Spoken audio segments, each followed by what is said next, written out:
Hello guys, welcome in this today's video.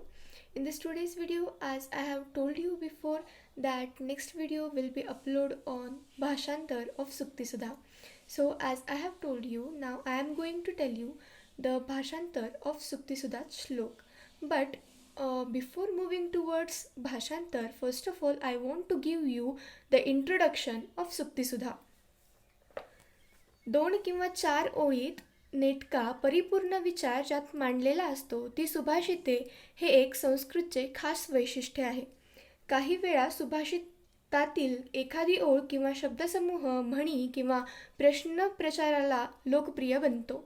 पाठ्यपुस्तकातील वेगवेगळ्या रंगात छापलेले शब्द म्हणजे असे लोकांच्या तोंडात बसलेली शब्दप्रयोगे आहेत. निबंध, भाषण किंवा संभाषण प्रभावी होण्यासाठी सुभाषिते नक्कीच उपयुक्त ठरतात.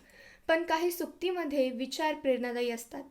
विद्याविनः पशुः सिंहतः कार्यसाधिका किंवा क्रियासिद्धीत सत्वे भवती महताम नोपकरणे हे सर्व आयुष्यभर लक्षात ठेवण्यासारखी आहेत. न्यायात पतः प्रविचलन्ति पदम न धीराः. वाचताना महापुरुषांच्या चरित्राचे स्मरण तर होईलच, पण आपण त्यांचा समान व्हावे असे क्षणभर तरी वाटतेच ना. मौन सर्वार्थ साधनम आणि एणकेण प्रकारेण. एक बाजूने हलके फुलके विनोद श्लोक वाटते तरी बोलायला संयम आणि प्रसिद्धीचा सोय बाळगण्याची निरर्थकता पटवणारे म्हणून महत्त्वपूर्ण असते. So this was the certain introduction of Sukti Sudha in Marathi. Now we will move towards the Bhashantar. If you haven't watched my previous video, then do watch it because it is very important to learn that shloks, and after that we will continue this video.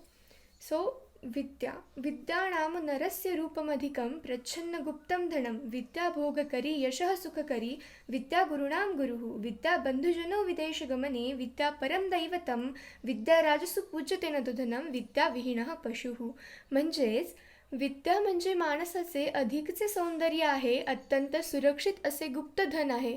विद्या उपभोग, कीर्ती, सुख प्राप्त करून देणारी आहे. विद्या गुरूंची सुद्धा गुरु आहे. अनोळखी देशात ती आपली ओळख निर्माण करते. विद्या हे सर्वश्रेष्ठ दैवत आहे. राज्यामध्ये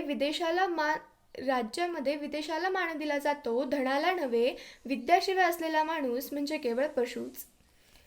So this was the Bhashantar of first shlok. Now second shlok.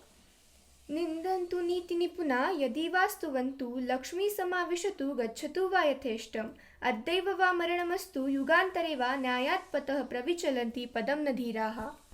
म्हणजेच नीतिशास्त्रात पारंगत निपुण असलेले लोक स्तुती करोत अथवा निंदा करोत, लक्ष्मी येओ किंवा तिच्या इच्छेप्रमाणे जाओ, आपण आज मरण येओ किंवा युगांतरी, श्रेष्ठ प्रतीचे माणसे न्यायाच्या मार्गापासून जरा देखील विचलित होत नाहीत.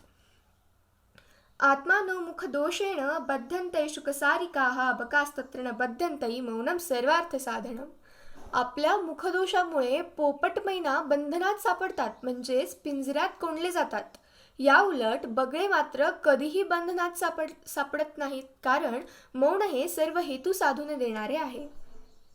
I hope guys you have understood what I want to tell you through this video, and you have also understood the Bhashantar. If there is any defect in my video or you haven't observed or you have observed any type of mistake in it, then you can comment me in comment section. Comments are open for you, and I hope you liked it. If you like it, then don't forget to like it, share with your friends and do subscribe it. Thank you guys for watching me. Thank you for your great support. Have a good day.